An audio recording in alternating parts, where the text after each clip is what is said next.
So this guy is about to make millions of dollars, not by robbing a bank, but by stealing pancake syrup.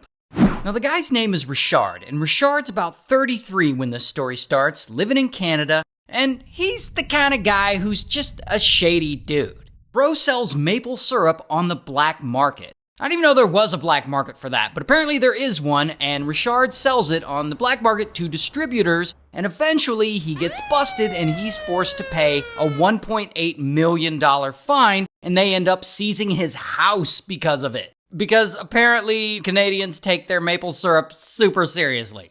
Anyway, this pisses Richard off, and he's all salty about getting busted for years, and he starts wanting revenge on the organization that got him busted. The Federation of Quebec Maple Syrup Producers, which is a government-sanctioned entity that regulates the production of syrup.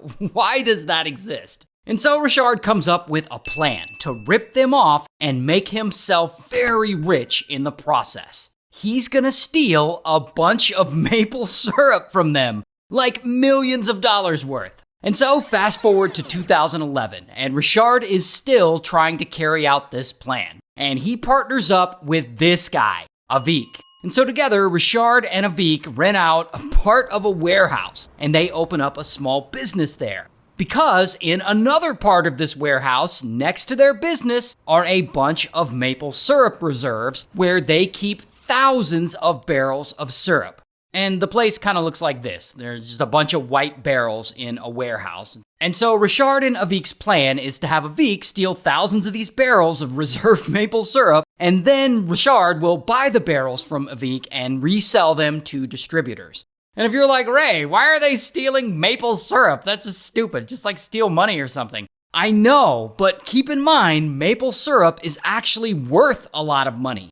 During this time in 2011, a barrel of syrup is worth about 12 times more than a barrel of crude oil. So this has value.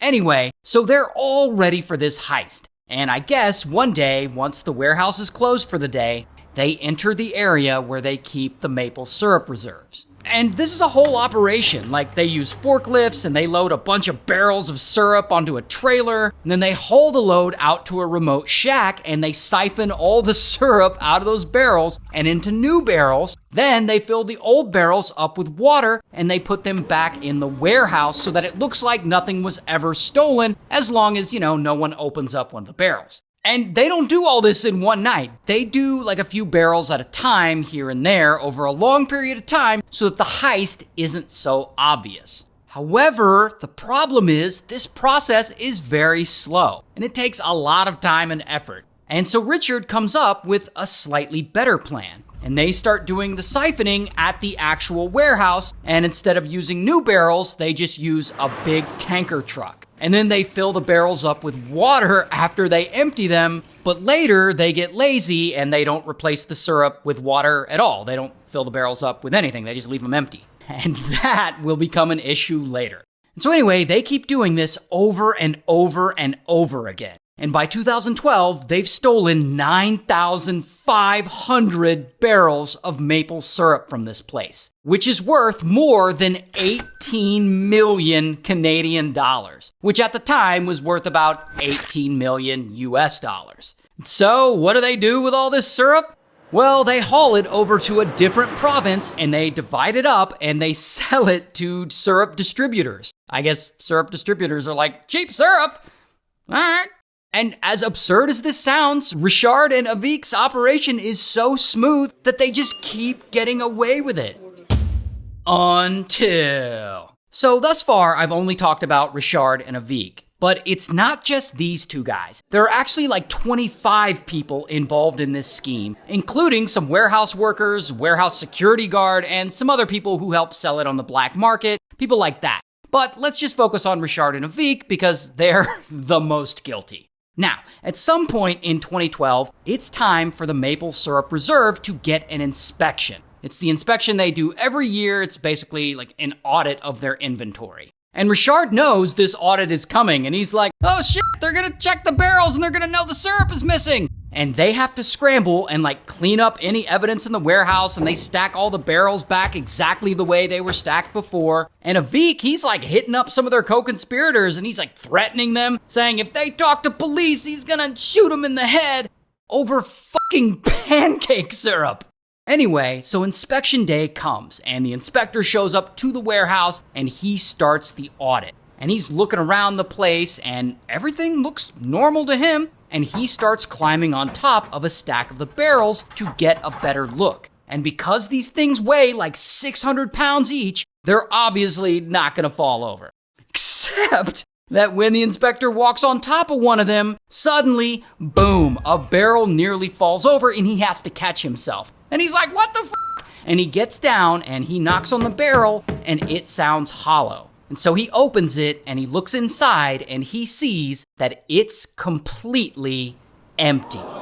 But he doesn't immediately assume it's theft, like that would be ridiculous. He's probably like, oh, they forgot to fill that barrel or whatever. But then he opens another one, and then he opens another one, and they're all empty. Then he finds a bunch of them had rusted, and he opens those up, and he sees that they had rusted because they had been filled with water. And he's like, oh, I think someone's stealing your syrup. And so he calls the Federation of Quebec Maple Syrup Producers, and he tells them what he found. And they're like, empty barrels?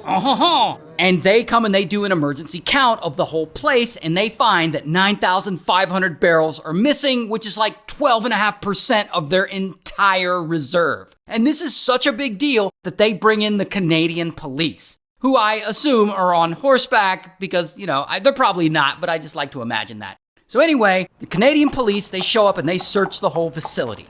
But they don't really find much. And they don't have a lot to work with because the place doesn't have security cameras, because who the hell would steal syrup? I guess Richard and Avik would, that's who.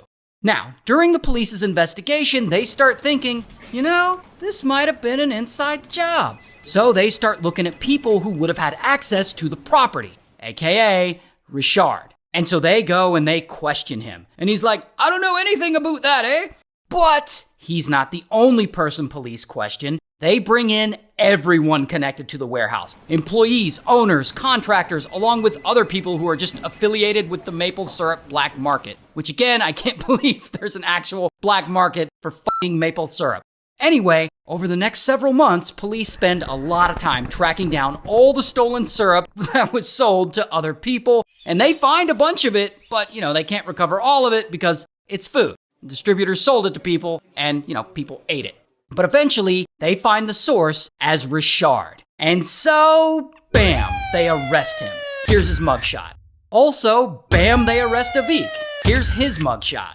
And, it's not just these two. They arrest the other 25 other people involved in this scheme, and a bunch of them get sentenced to prison. And Avik actually gets 5 years in prison, while Richard, he gets 8 years.